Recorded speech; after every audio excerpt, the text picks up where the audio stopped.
মুর্শিদাবাদের নবাবের মাথায় মাঝে মাঝে উদ্ভট খেয়াল ভর করত, আর তাই নিয়ে পড়ে যেত চারিদিকে হইচই। একদিন নবাব রাজা কৃষ্ণচন্দ্রের কাছে দূত মারফত আদেশ পাঠালেন তিনি যেন নবাবের দরবারে যোগ্যতা সম্পন্ন কিছু জ্যোতিষী পাঠিয়ে দেন। নবাব তাদের কাছে জানবেন মাটির তলায় কী আছে। মাটি না খুঁড়ে কেবল গণনার মাধ্যমে তাদের বলে দিতে হবে।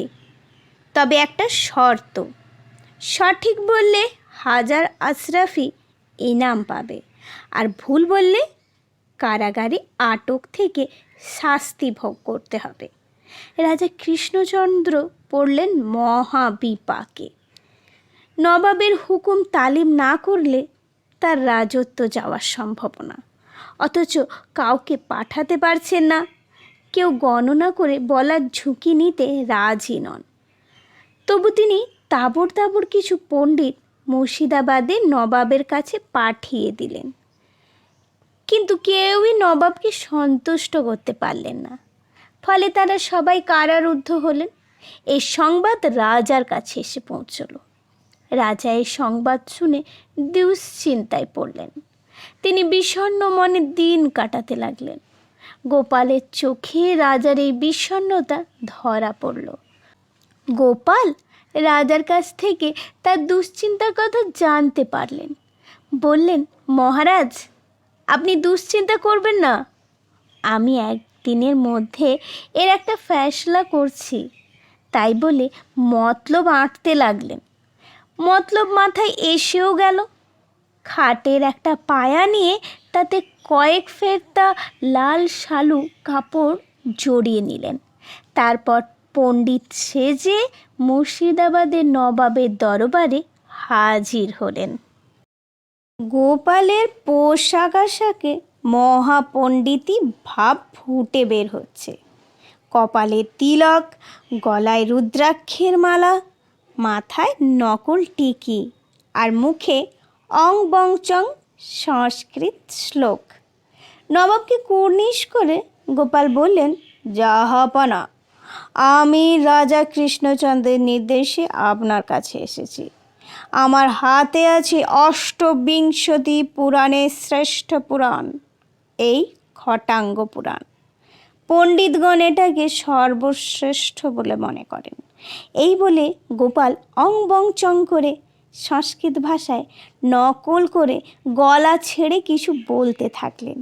নবাব তার কিছুই বুঝতে না পেরে বললেন, পণ্ডিত মশাই, আপনি বাংলায় এর অর্থ বুঝিয়ে বলুন। গোপাল গম্ভীর স্বরে বললেন, ভূতলে অবস্থিত কোনো বস্তুর অবস্থান হিন্দু পণ্ডিতগণের পক্ষে গণনা করা বলা সম্ভব নয়, অথচ আপনি তাদের কারাগারে রুদ্ধ করে রেখেছেন, কষ্ট দিচ্ছেন। এজন্য আল্লাহ আপনার উপর অশেষ রুষ্ট। আপনি এখনই তাদের মুক্তি দিয়ে রহমানের দোয়া লাভ করুন। এই বলে গোপাল আবার সংস্কৃত ভাষায় কিছু উচ্চারণ করে বললেন, আমার খটাঙ্গ পুরাণ বলছে সমস্ত হিন্দুদের মৃত্যুর পর অগ্নিতে দাহ করা হয়। তার ফলে চিতার অগ্নিশিখা ও কুণ্ডলীকৃত ধোঁয়া ঊর্ধ্বে উত্থিত হয়। তাই পণ্ডিত হিন্দুগণদের কেবল পৃথিবী ও পৃথিবীর ঊর্ধ্বলোকের গণনা করতেই সক্ষম।